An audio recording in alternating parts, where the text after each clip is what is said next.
Folks, once again, we have the pleasure and opportunity to have Mayor Earl Johnson, City of Andalusia Mayor, on with us once again. And Mayor, last time we saw you was at a press conference. We're just going to go ahead and just run through this and get it behind us because it needs to go away. I mean, it's no longer your issue to a point. Right. But let's go ahead and just say it. The Utilities Board, and you're sitting on the head of the Utilities Board. You're the big guy up there. You're the one where the buck stops there. That's right. Okay, literally, because you don't get paid for that job either. That's true. Okay, but tell us who is really going to be caught up in this? Who is really going to be held out on this? Who's the victim? Well, the people of Andalusia, the customers of the utility board who looked for a good solid operation, are the victims in the sense that for whatever we don't recover, if we don't recover the amount of money that's been fraudulently or illegally used, then obviously that's the bottom line is the people of Andalusia own the utility system, not Earl Johnson and not the utility board. The people of Andalusia own it because the city owns it, and therefore the citizens own it. So, however, we need to put this in perspective. We're talking about between $28,000 and $30,000 over a period of, we think, 3 years, and that. While $28,000 or $30,000 is a lot of money, and I don't mean to minimize that at all. Because we try to make every effort to make sure every dollar of utility board money is wisely spent and wisely used. But that's a infinitesimal, fractional amount of the revenue and spending of the utility board over a 3-year period of time. We expect to recover most, if not all, of that money. So in the long run, as far as the financial part of it, will be made whole. Now, as far as the public confidence in the operation of the utility board and the public confidence in the other employees of the utility board, it'll take some time to repair that, and I understand that. And in one sense, so myself and the utility board members have been are the victims in the sense that our trust and our faith in those employees was destroyed. And I made a comment at the press conference that you try to hire good people, you try to give them the tools and the means to do their jobs, and then you get out of the way and let them do their jobs. And so you got to have some trust in folks. Otherwise, you simply can't check everything, everybody, every day, because if you did that, that's all you'd ever be doing. And you wouldn't have time to sit down and plan for the future of our community. So you can't watch everybody every day all the time. And beyond that, you put in some safeguards, and you hope that those safeguards are able to back up your trust and your faith and your confidence in people. And sometimes those safeguards don't work. And this is one of those instances where our safeguards failed. And I can assure the people of Andalusia that we are looking at all those things, and we're going to make some changes. In fact, we've already made some significant changes in how we handle purchases and use of credit cards and travel and all those kinds of things. We've already made very significant changes in that. And I think will solve any future issues. But there again, there is no system that's perfect. All these systems that are in place are man-made, and there's no man-made system that's perfect. And neither can I cannot design one, or nobody out there in the public can design one, because these kinds of things happen every day all across the country. And we just happen to know about this one because it happened in our community. And so we're going to work real hard to try to restore the confidence of the people of Andalusia in our leadership and our management, and make certain that this doesn't happen again. Mayor, the question comes, and it's been put out there, and I want to address it lightly because it's a direct answer. I mean, I already know what it is, and anybody that knows how the system works knows what the answer would be. But there currently have been no arrests. Is that correct, that you're aware of? That's right. All right. And during your department's investigation with the police department, there was no arrest made at that time. That's right. So no names have been publicly released That's right. through your agency at all or through your That's right. administration. That's right. We when I say we, the city officials, by our own personnel policy, we cannot comment on the names of individuals who are involved in investigations until those investigations have been completed. This investigation's not been completed. We have turned over everything that we have to the Covington County District Attorney's Office, and now it's their job to take it to the next level.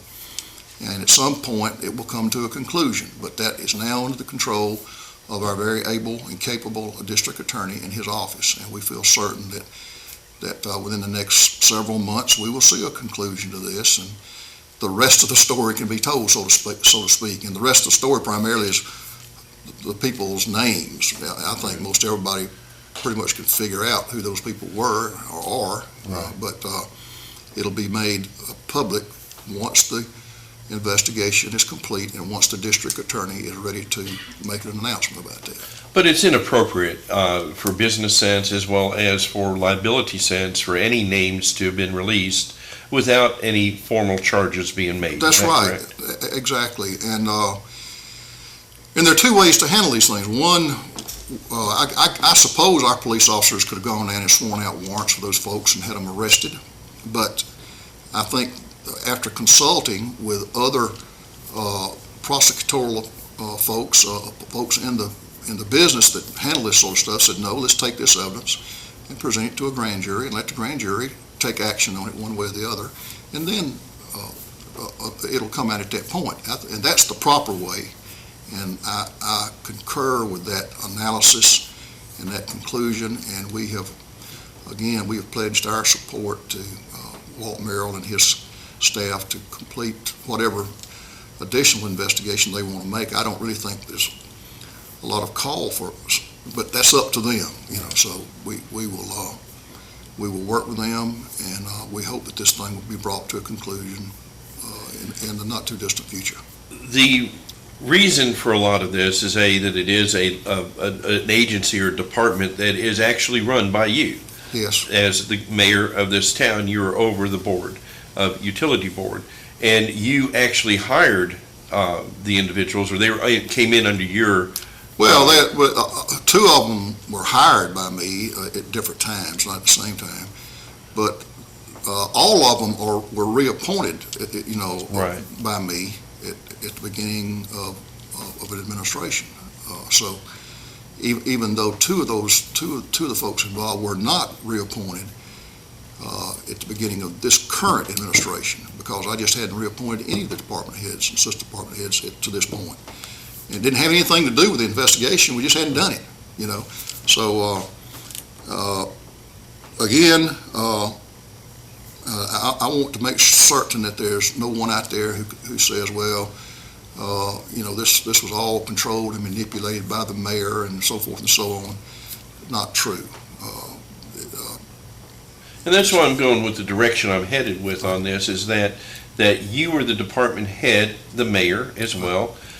You were involved with the hiring or reappointing of these folks in some way or another. Right. And it would not be appropriate for you to take action directly, especially when there's possible criminal charges involved. Well, I'm not so sure it wouldn't be appropriate. But I'm not sure it would be the wise path to take. That's the reason we asked the district attorney to take it from here, so that no one can make that accusation and say, well, it was all done in-house and stuff was covered up and people were protected and all that kind of stuff. That's not what's going to happen. So the DA can file charges and may not file charges. I'm not going to comment on what he may or may not do. That's up. But that's up to him. Absolutely. Okay, so if anybody's going to be arrested, it is now in the hands of the district attorney. That's correct. And if they have a grand jury, it will be up to the district attorney to make the presentation to the grand jury with the facts and everything, because they're doing their own investigation as well. That's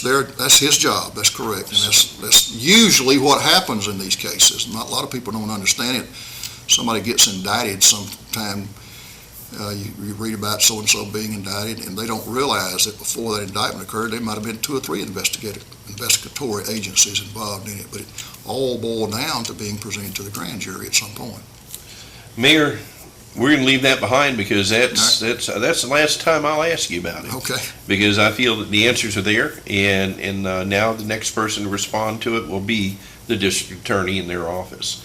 So Yeah, let me just say this. This is a real discouraging thing to happen. Again, you say you work hard, you try to appoint folks and hire folks that you think will do a good job, and you put your faith and trust in them, and sometimes people betray that trust, and it hurts. It hurts me personally to think that people would do that, but it also is disappointing because it hurts the community, and we got too many good things going on in Andalusia to let 2 or 3 people destroy all the hard work and all the good things that's going on here. We're not going to do that. We're going to forge ahead, and we're going to move ahead, and we're going to make the best of this and move on with the positive things that we have going on in Andalusia and Covenant County.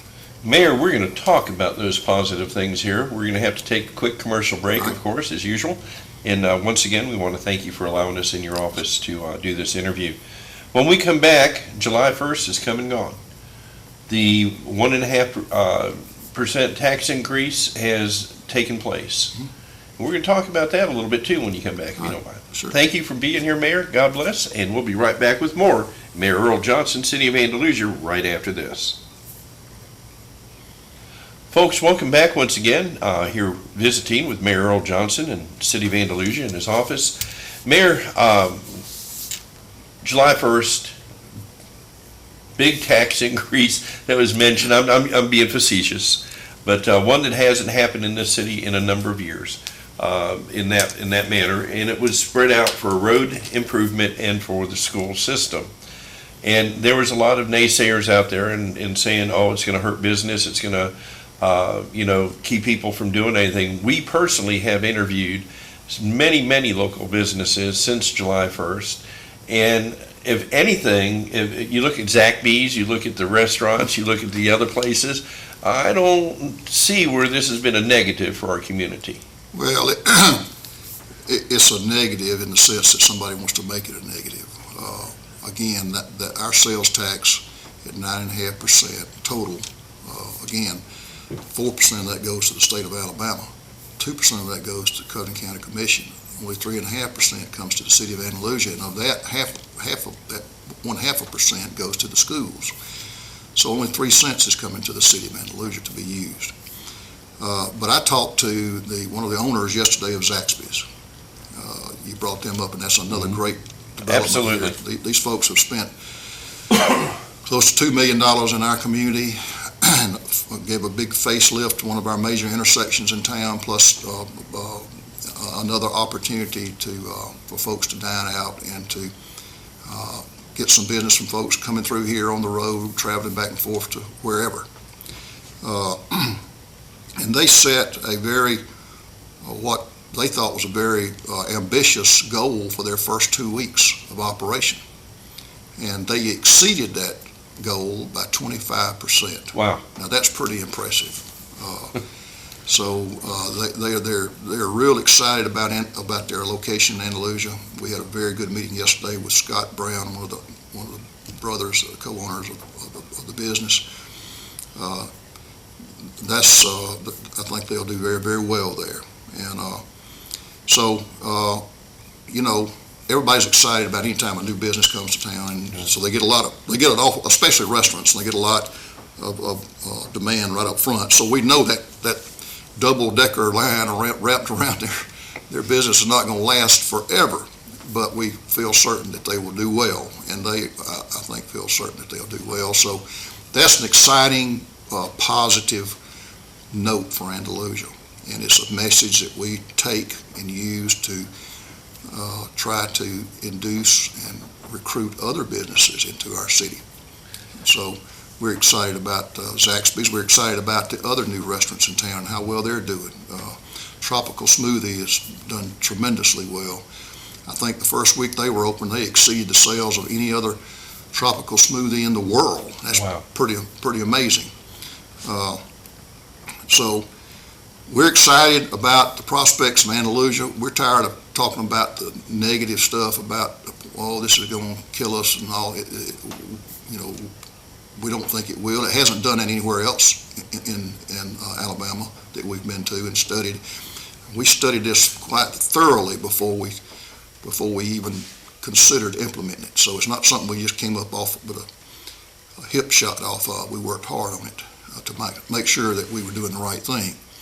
And we want to work with our merchants, our local merchants particularly, to make certain that we can promote their businesses and bring in more business rather than less business for them. And we certainly don't think that this 1.5% sales tax increase is going to negatively impact them. Well, Mayor, from our interviews and our surveys that we've done at WKNI, we did not see a mass exodus to Enterprise or Dothan or to Florida. Walmart has been filled. The local small businesses have been very active. Brooks Hardware is a good example. They've been very active and busy as well. Their business is thriving. Well, let me make a comment about our local people. The reason folks shop in our local businesses, our local merchants, is because they like those local merchants. They want to shop. They like their stores. They like their goods. They like the merchants. They like the people. So that's why people shop in those stores, not because sales tax is $1.50 less somewhere else than it is in Andalusia. I mean, that's just a fallacy of logic. They shop with local merchants because they like their local merchants. They know them. They're their neighbors. They go to church with them. Their kids play ball together. They're part of the community. And that's why we as the city leaders want to do everything we can do to help support that and build on that rather than tear down on it and encourage people to go off somewhere else because they could save 0.5 cent on a $10 sale. In seeing the way your administration's worked in the past, and anticipating the future with the school getting 0.5 cent more of tax coming out, and the 1 cent tax that's being done for the matching funds for the South 3 Notch. A-Trip grant, right. Right, Mm-hmm. and the largest grant that's ever been given to any one single city in the state of Alabama is what. As far as I can determine, it is. Yeah. Right. So there's been a lot of confidence put into this administration and to our community by having such a grant made. Right. And these are all positive forward things going on. Now, with that being said, we talk about the local businesses in town. There's a way to stimulate it and the way to keep people coming back in. And the city of Andalusia has taken this a step that I've never seen a city take it before.